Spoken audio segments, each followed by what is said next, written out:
get started with today's episode, I would like to quickly read you our podcast disclaimer. This podcast is for educational purposes only, and it is not to substitute for professional care by a doctor or other qualified medical professional. You should always speak with your physician or other healthcare professionals before doing any fasting, changing your diet in any way, taking or adjusting any medications or supplements, or adopting any treatment plan for a health problem. The use of any other products or services purchased by you as a result of this podcast does not create a healthcare provider-patient relationship between you and any of the experts affiliated with this podcast. Any information and statements regarding dietary supplements have not been evaluated by the Food and Drug Administration and are not intended to diagnose, treat, cure, or prevent any disease. All right, and now we'll get started with today's episode. Hi everyone, this is Nadia Pataguana, and usually I'm joined by my wonderful co-hosts Megan Ramos and Terry Lance. But today I'm going to be recording a solo Q&A for you. And the reason for that, the reason why we're doing this is because we're getting so many amazing questions from you guys and we're just trying to catch up. Okay. So today I'm going to be answering 6 of your questions, or trying to at least. And I particularly handpicked these questions because I thought they were awesome. So I hope you enjoy this. And a little joke here. My husband jokes with me that I am in my element when I talk and when I hear myself talk. So it's kind of funny that I'm going to be sitting here for a little while talking to myself. But every once in a while, I'll maybe talk to my editor and not feel so lonely. But anyway, let me get to your questions. Here we go. First question. I obviously don't allow my children to fast, ages 11 and 13. They are hungry quite often, though. Should I be guiding them to not eat snacks and to just eat larger meals so as to build a strong foundation of not snacking for their future metabolic health? Or should I listen to their hunger cues, considering that they are growing, and give them snacks on demand? Healthy snacks, of course. What will set them up for future success health-wise? So I decided to address this question, not because, again, we advise fasting for children. Definitely not. We actually don't even have children as clients. I decided to address it because I'm a mom and I have 2 girls, 9 and 12. And of course, this comes up quite a bit. And so I'm just going to share with you my opinion, okay? And my experience. By no means have I gotten this down. I've often shared that at times, definitely raising my kids and dealing with their metabolic health has been my biggest challenge. It's been my biggest struggle. At times I feel like a total failure. I have to be totally honest with you, but I'm learning, and I'm particularly learning with you guys and with your experiences as well. So let me share a little bit of what I have learned. It is true, children should not fast and should not be forced to fast. And also true that the ideal situation is that we follow their hunger cues. And because they are growing, they're going to be hungry and they're going to need to eat more often than an adult who is no longer growing. Okay. Now, having said that, it's all going to depend on a few factors. One, of course, is age. So as you know, because you have an 11 and 13-year-old, when they were tiny, they were eating or nursing every hour or 2. And eventually that went to, every 3 hours. And of course, that changes. You also know that when they go through growth spurts, yesterday, actually, somebody was talking about this. I think it was on Facebook. A kid who normally doesn't wake up, but woke up in the middle of the night and asked the mom for, and I won't say what it was, but a very common kid sandwich that kids eat at school and during their snacks. And the mom got up and made it. And there's all kinds of comments, as you can imagine, on Facebook, right? Of people saying that, kids should sleep at night, you shouldn't feed them. Other people saying that, it only takes you 10 minutes to get up and make the kid a sandwich, and all kinds of opinions on both ends. The reality is that, of course, you never want to starve your kids. You never want to feel like you're putting your kids in some sort of starvation mode or, And this mother said, she really wants to show her kid that respect goes both ways. But you also want to learn from that experience. Would I feed my kid in the middle of the night if my kid came asking for food? I don't want to. But if it was a one-time thing, and it did happen actually last week or the week before, we arrived from a trip. And of course, her time zones and everything, jet lagged and everything. And she was hungry in the middle of the night. This is an exception. And I think this is what this mom was saying. She was saying that her kid was going through a growth spurt, she felt, and that it had happened before when she was little, and that, it wasn't an everyday thing. I often talk about not feeding the insulin beast. So that's another layer of things. If you create this habit, whether it's for yourself or your kid, of eating in the middle of the night, it's a habit, and more than anything. And so you don't want to create a habit. On occasion, between meals or even in the middle of the night, you sort of want to analyze the situation of what's happening. Sometimes a kid might have a nightmare and just need a bit of comfort, whatever it is. No, I do not think that kids should be eating all day long. And definitely, I don't think they should be eating in the middle of the night. But there are exceptions to every rule. Now, how do I think you should address this? I think the first thing that you should actually do before you address whether they eat snacks or not, whether you allow them to have snacks or not, whether you have this conversation with them or not, is you want to look at their meals. This is the same as for us adults, right? You want to look at the meals, and you want to do your very best to create rich, satiating meals that are.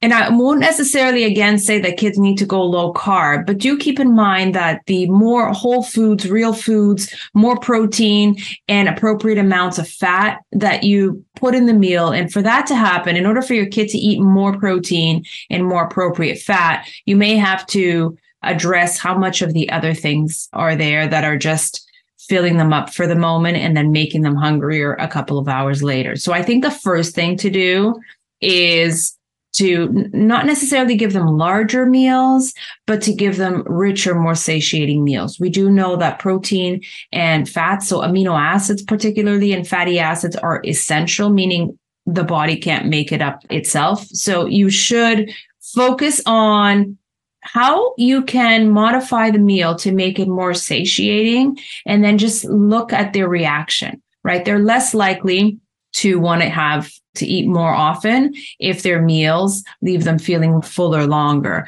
Now, there's a habit there as well. So I don't know how you guys do it. It really just depends on your personal family habits and your maybe culture even. In my culture, you don't just walk into the kitchen. You don't just go into the fridge or the pantry. You ask your parents for food. And so it's just how it works in your house. Nobody is here to tell you what to do or how to do it. But I definitely think that you should address the meals first. And yes, kids are going to need to eat more often than adults.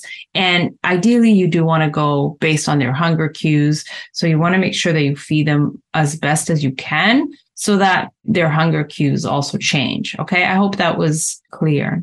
Let's get to question number 2. So it says, thank you for all that you do. Question for you. I've been into extended fasting for over a year now.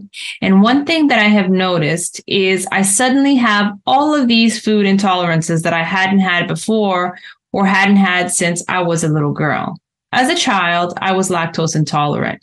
But then as I got older, I was able to tolerate butter, yogurt, hard cheeses, and heavy cream-based desserts. Since I've started extended fasting, I cannot tolerate any dairy at all without extreme flatulence and digestive consequences in the bathroom later. I noticed increased sensitivity to eggs also, among other things. Could it be that extended fasting has made me intolerant to dairy and other things again? This is a great question. It actually reminds me of the conference that I just went to not too long ago, Low Carb Denver. And one of the speakers, I think it was Dr. Ken Berry, talked about this. Basically, what he said is, if you are following a proper human diet, that's what he calls it, PhD, proper human diet, a whole food, lower carb, lower sugar, whole food, real food type of diets, your body is going to give you amazing cues, right? Not just hunger cues, but it's also going to speak to you. And you're going to have to learn how to listen to your body. What happens when you're not following a proper human diet, when our diet is full of processed foods, highly inflammatory foods, is that you're just basically walking around like this blob of not feeling well all the time, that you actually become numb to it. You become numb to all the messages your body's giving you. You just probably feel lousy most of the time, but you just get used to it. So it's really hard to hear or to sense the signals that your body is sending you, right? So hormones are messengers. They're always telling us something, telling the cells something.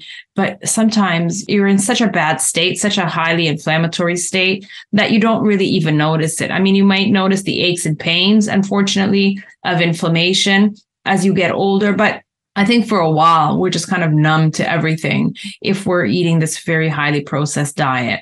When you start to clean up your diet and you start to fast, that inflammation goes down.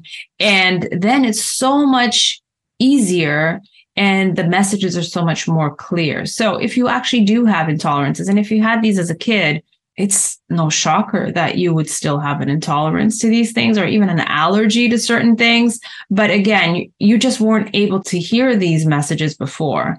And your body is in a much better place now. And you should be in a much better place to be able to listen to your body. And you really should listen to your body, okay, and what it's telling you. I think that's why people notice that once they clean up their diet and they start fasting, they start to all of a sudden have quote unquote more intolerances. I think it's just that your body, you now have the ability to listen to your body and to what your body is telling you. And I do think you should listen. Okay.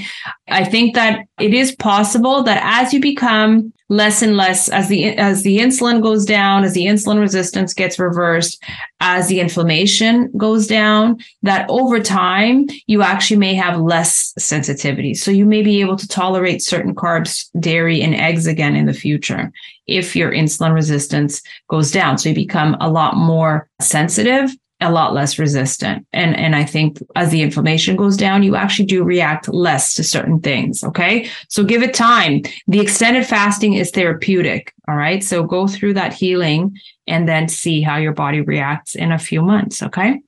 Okay. Third question. What are the best foods to break a fast with? Do you want to break with a regular meal or something soft and easy to digest? I heard eggs weren't a good choice, but it seems like eggs would be easy on an empty stomach. Okay, another great question. It really is very, very individual. N equals 1. You're going to hear this all the time. Another shout out to Coach Larry for reminding us of this all the time. N equals 1 means create your own experiment.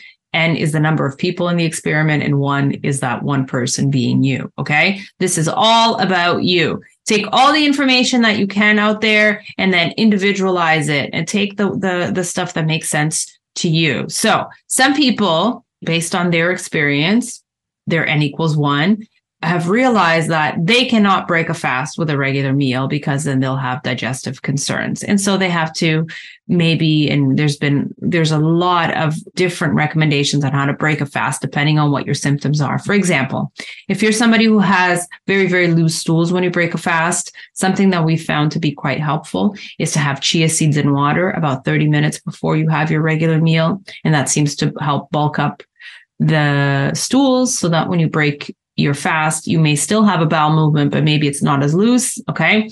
Other people feel a lot of bloating and discomfort, and that might be because you've been fasting a little longer and you don't have digestive enzymes readily available. Your body is not ready to break the fast.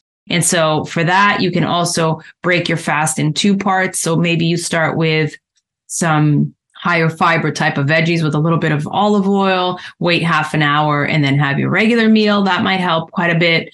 Or you may have to take some digestive enzymes. Some people need to take some bile salts because maybe their bile is not readily available to digest the fat that they're about to eat. So you can try different strategies. Eggs are fine for some, and they're not fine for others. If you don't have digestive concerns, then yeah, I do think that the best way to break a fast would be with a regular meal. But if you do have digestive concerns, you can break up that meal into 2 parts, particularly having something like chia seeds in water or a small salad with a little bit of olive oil to get the body started, to warn the body that you're about to need some digestive enzymes, and then have the rest of the meal later. if you've already tried this and know that every time you have eggs, you feel unwell, don't have eggs, have something else, maybe have a ribeye or something else. If the ribeye makes you uncomfortable, then again, try something else. So all trial and error here. I know some people with really, really, really loose stools, the chia seeds and water alone weren't helpful. But for example, chia seeds and yogurt with a little bit of berries, I had somebody discover that really helped, and then have a meal later. Now, here's the most important message for me when it comes to preparing to break a fast. How you break a fast, it's going to be of the utmost importance. It's going to have the biggest impact on how you feel during that meal, after that meal, for the next few hours, even for the next few days. So when you're fasting, you're in hunting mode. You are wanting to eat, expecting to eat. You're looking at recipes. You're trying to plan what you're going to eat. When you decide to break a fast, you start to get really hungry. And basically, you will eat just about anything. And anything that you eat when you break a fast usually tastes really, really good. Now, depending on what you eat, how you feel after might be significantly different. For example, I hear a lot of people say that fasting causes them to binge. I definitely don't think that fasting causes binging. But what I do think is that if you break your fast with highly processed foods or with higher insulin producing foods or higher carb foods, once you break that fast and you eat those foods first, you just can't stop eating, right? You have an insulin spike and you just go into the storage mode of wanting to eat everything. And I have had many examples of this in the past with my clients, where they had all the best intentions. They're about to break a fast. They're on their way home from work. All they can think about is food because now they've decided they're going to break their fast, and they end up stopping at all of these fast food places on the way home, eating very, very processed because they just cannot wait, right? They got it into their head that they wanted to eat, and then they broke their fast with very high sugar processed foods. And then they go into this quote unquote binge mode. It's not because of the fast. It's because of what you ate when you broke your fast. So it's really important to prepare and organize yourself to break a fast with the best possible foods. So whether you can digest eggs or not, whether you're intolerant to certain things, or whether it takes you a little bit to figure out what the best meal is, you really should break your fast with very, nourishing, nutritious, whole foods, real foods, low insulin producing type foods, probably avoiding the dairy, the nuts, and even maybe the berries for some people. Start with the foods at the bottom of my food pyramid, like the leafy greens, the good fats, the olives and avocados and things like eggs, if you can tolerate them, pork belly, the salmon, the sardines. I mean, these are the foods that are going to be best to break a fast with because they're the lowest insulin producing type foods. They also mitigate the insulin response of the other foods. If later in the meal you have a little bit of nuts or dairy or something else, do not break a fast, in my opinion, at a party or at a restaurant, because you're not going to be in total control of what you eat. You're going to be exposed to all kinds of stuff. You're going to see things and smell things, and you may not break your fast with the foods that you'd intended to break your fast with. And then the rest of the day or the next few days are going to be very challenging. And you're going to walk away with a feeling that fasting causes binging when it's in fact the foods that you broke your fast with. Okay. Hope that made sense. Okay. How long do you have to eat between fasting? I like the 60-40 rule, but a lot of people are pushing you to eat half as long as you fasted. Is that from another source besides the fasting method? Because 60-40 is definitely not half. And people are pretty adamant in the Facebook group that you have to eat half as long as you fasted. What's the scoop from the dynamic duo? Well, it's now the dynamic trio, because now we got Terry with us. So I wonder what Terry would say about this or what Megan would say about this, but I'll tell you what I think. I completely agree with you. It's hard because Facebook, you're going to get a whole bunch of quote unquote experts and opinions. And I don't necessarily agree with everything that I read on Facebook. I, like you, have heard so many different sources say that not only that you have to eat half as long as you fasted, but I've actually heard people say that you have to eat just as long as you fasted. So if you fast for 3 days, you got to eat for 3 days before you fast again or something like that. I disagree completely. The reason why I wrote that article on the 60-40 rule is because I think that for weight loss, particularly, that percentile split between eating and fasting, that right balance between eating and fasting is really important. So the alternate day fasting type protocol, so you eat a day, you fast a day, you eat a day, you fast a day, I think those are the best for continuous weight loss. Now, if we're talking about extended fasting, it really depends. I think that the confusion comes because some people want to do extended fasting, therapeutic fast, but they're not looking to lose weight necessarily. And I work with a lot of diabetics, for example, that will do 3-day fast and then they'll eat for a few days in a row. And then next week they'll do another 3-day fast to work on their blood sugars, but not necessarily lose weight. If you're looking to continue to lose weight, if you're on a weight loss, consistent journey with some continuity, then that rule of eating just as long as you fast does not apply to you, or eating half as long as you fast. The idea is that you would do an alternate day 60-40 type of protocol, whether that's alternate day 24s, 36, 42s, 48, 66s. These are all in the 60-40 schedules. You would do one of those week in, week out.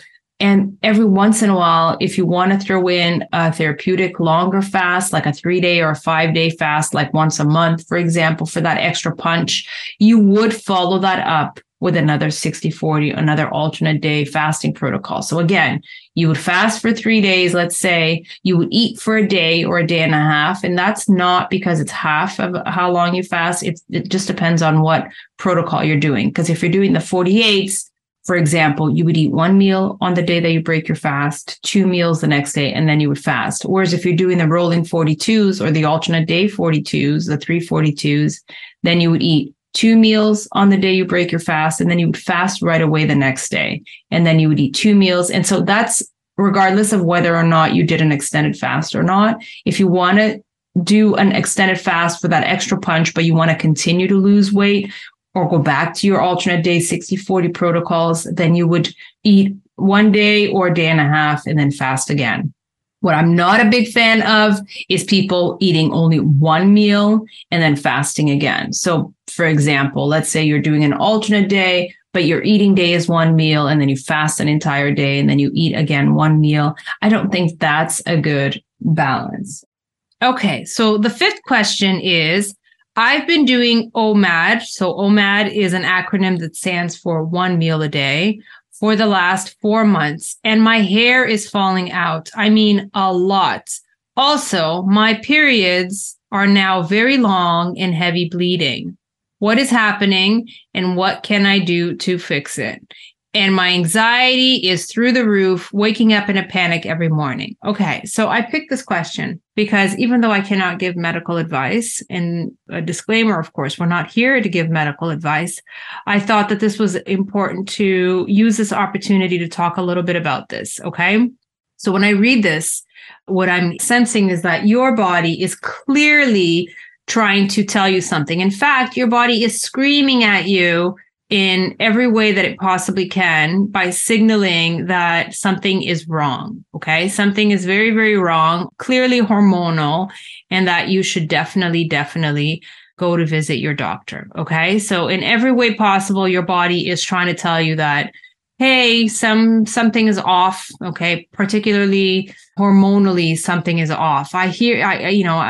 From reading this, I hear some adrenal concerns, possibly thyroid, possibly, and a whole lot of other things. I do not think that OMAD, 1 meal a day or fasting, is what's causing this, okay? And the reason why I picked this is because if you look through our community and just our testimonials and whatnot, this is not what people are normally experiencing when they're doing fasting, therapeutic fasting, extended fasting, OMAD, ADF, or any other TRE or any other fasting protocol. But what is likely happening is that you're in a debilitated state hormonally, and OMAD may not be helping, okay? 1 meal a day is probably not the right scenario for what you're going through right now, in that, it's very, very possible that you may have to address your stress hormones, possibly your thyroid function. and other hormones in your body. So the other thing that you likely have to do as well, so as an aside, after checking everything else with your doctor and fixing whatever needs to be fixed through medication or whatever else your doctor recommends, you need to really address your required nutrients. So making sure that you're getting enough protein. And it's really, really hard to get enough protein on one meal a day. I'm not saying it's impossible, but it's likely that might not be happening. And I wouldn't encourage it. Hair falling out is actually a non-specific sort of signal. It's multifactorial. There's many different reasons why your hair could be falling out. If you're losing a ton of weight, some people do notice a hair loss, and that might be normal, quote unquote, or common rather, for some people. No matter what weight loss protocol, no matter which fasting protocol, no matter what diet, there are people, many, many people, that will always report some hair loss when they are losing weight. And then that halts and the hair regrows once they stop losing weight. One way, if you're losing weight too quickly via fasting and you're noticing hair loss, one way to halt this or to slow this down is to up your protein, okay? But protein is always something that you want to address. Your amount of protein that you're consuming is always something that you want to address at all times, because again, amino acids are essential. So you always want to make sure that you're getting the essential amount on your eating days. And if you're doing OMAD every single day and have been for the last 4 months, that might not be happening. So I'm not saying that, again, your hair loss is because of a lack of protein. What I'm saying is doing one meal a day and possibly not getting enough protein is not helping the cause. Because of all the other symptoms involved, I do think that there's something else going on. There's an underlying concern here that needs to be medically addressed. Okay, so that's why I chose to answer this question.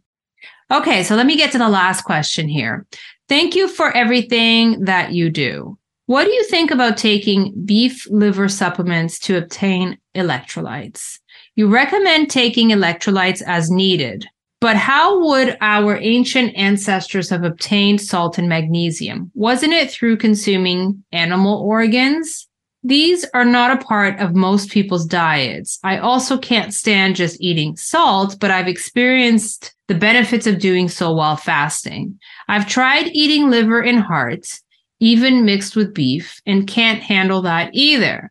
So I'm considering taking dried liver supplements. Not sure if they would be worth it. What are your thoughts? Okay, so I chose this question because I think it's pertinent. And I personally did write an article on liver and where's the liver, I think that article was called. It's in my blog somewhere from a long, long time ago. I have a website, drnadia.com. And a while back, I wrote a blog post there called Where is the Liver? And the reason why I did is because up until the 1960s, the Canadian Dietary Guidelines recommended eating liver at least once a week. And then all of a sudden, liver disappeared. And lately, there's been a lot of conflicting information about consuming liver, right? There's a concern that certain people can't have too much liver, like pregnant women and children. There's the concern of certain vitamin toxicities. So we went from recommending this as one of our most essential nutrients and being on our dietary guidelines to people not taking it at all. And then now people are considering taking it again, so much so that they make pills and supplements with liver. I chose this particular question also because in my culture, people still eat liver quite frequently. And so it's pretty easy to get the nutrients. And you're right. I do agree with you that these animal organ meats they are very rich and nourishing. And there are some great nutrients that you can get from these, essential, in fact. And so in my culture, we still eat, as you said, hearts, liver. In fact, we had hearts yesterday. Hearts, liver, and other organ meats. And different cultures still do, and some, of course, don't. So yes, of course, if you are interested in the nutrients that are available in these and you can't consume them, and why can you, why do you find it hard? Because you didn't eat these when you were a kid. If you grew up like I did, eating liver at least once a week because my grandmother would, quote unquote, force us, then today as an adult, it's not hard for me at all to eat liver or hearts, giblets, and all of these other things. tripe. I mean, we eat all of this stuff because it's part of our culture. So even though we didn't love it when we were kids, as adults, it's pretty easy. It's like sardines. I talk about sardines all the time because in my culture, I come from a mixed African Portuguese culture. We grew up eating sardines. So of course, even if I hated it as a kid, it's a familiar flavor. So it's not hard for me to eat sardines, just like it's not hard to eat liver. And yes, I do think you're right. I do think that they have great nutrients. It isn't so much for the electrolytes, although all foods have electrolytes, and we do get most of our electrolytes from food. So on our eating days, you're getting your electrolytes from food, and most of the time you don't have to supplement with extra electrolytes because you're getting your magnesium, sodium, potassium, etc., from your food. And so even though, yes, liver and heart, they do have these electrolytes per se, these salts. That is not necessarily why people are eating liver and heart. They're eating them because of the other nutrients, more the specific vitamins in them, more so than the electrolytes. Now, this leaves concern for me, a thought, which is, when Megan and I and Terry and the rest of our team talk about taking electrolytes and supplementing with electrolytes, we're much more concerned about you not getting enough electrolytes on your fasting days. Okay. So could you take liver supplements on your fasting days? You could. I wouldn't. I would save those supplements to take on your eating days and with your meals so that you can ensure that you're absorbing all the nutrients that you're taking these supplements for. Otherwise, they're going to go right through you. They might not get absorbed. So you're just wasting money. And that it's not those nutrients that you need when you're fasting. It's the electrolytes that you need when you're fasting. And so that's very specifically salt, magnesium when we're talking about that. So I'm going to repeat this. I'm a big fan of repetition. So yes, I'm all for taking liver supplements if you'd like, or if you're able to stomach it, eating it every once in a while, maybe once a week or so with your meals. Many cultures like mine have, different types of duck pate, pork pate. There's other ways to get liver into you, which people really enjoy. I do. But on your fasting days, I'm not so interested in you getting those nutrients. I'm more interested in making sure that you're getting enough salt and magnesium. I think that on both eating days and fasting days, you should be making an effort to getting magnesium in the evening, particularly. There are different types of magnesiums. You can get topical magnesium, oral magnesium. Find the one that's most appropriate for you. And that's going to depend on a few different factors. And then, of course, getting salt into you. Like you, many of the people that I work with dislike taking salt on its own because it's very, very salty, of course, and because you may actually feel a bit nauseous when you take it, or it might cause loose stool. So you have to learn how to take it and how much to take to prevent that from happening. My favorite way to get salt into you is to get one rock. So I use pink Himalayan rock salt. I love Redmond real salt.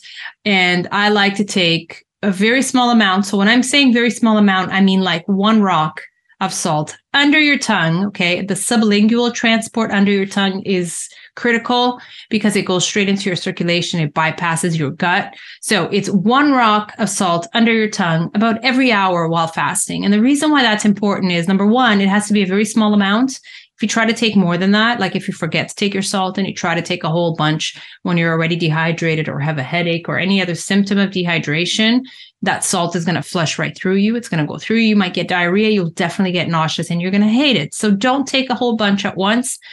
Take as little as you possibly can at a time. And that's one rock under your tongue every hour. I mean, it's still salty, not too bad. Most people can handle it. The reason why people hate salt is because they're trying to take too much at a go and your body won't even absorb it because you're not eating. You don't have that insulin response to retain the salt. So no point in taking a whole bunch at once. You'll just flush it out. Take one rock under your tongue every hour. And if you want to add a little bit more, especially on hot days or more active days, days that you exercise, then you can put some fine salt in each of your water bottles. So about a quarter of a teaspoon, again, very, very little, in your water bottles that you sip the hour before, during, and after exercise. So you can add extra salt and you'll absorb it better during exercise because, of course, you're exercising and sweating it out and your body is thirsty and just kind of sucks it up. So you'll have that opportunity to absorb that extra salt. And you need that salt in order to maintain your other electrolytes, retain your other electrolytes. Salt is a very important electrolyte sparing agent. And in order for your body to actually maintain and not deplete your magnesium that you've been taking every day. Okay. So you really do need the salt. I know most people complain that they don't like to take too much salt, and they shouldn't, and that it makes them feel nauseous or whatnot. But the trick here really, really is how you take your salt. It should be a tiny amount. Start first thing in the morning, keep a little salt thing next to your bed.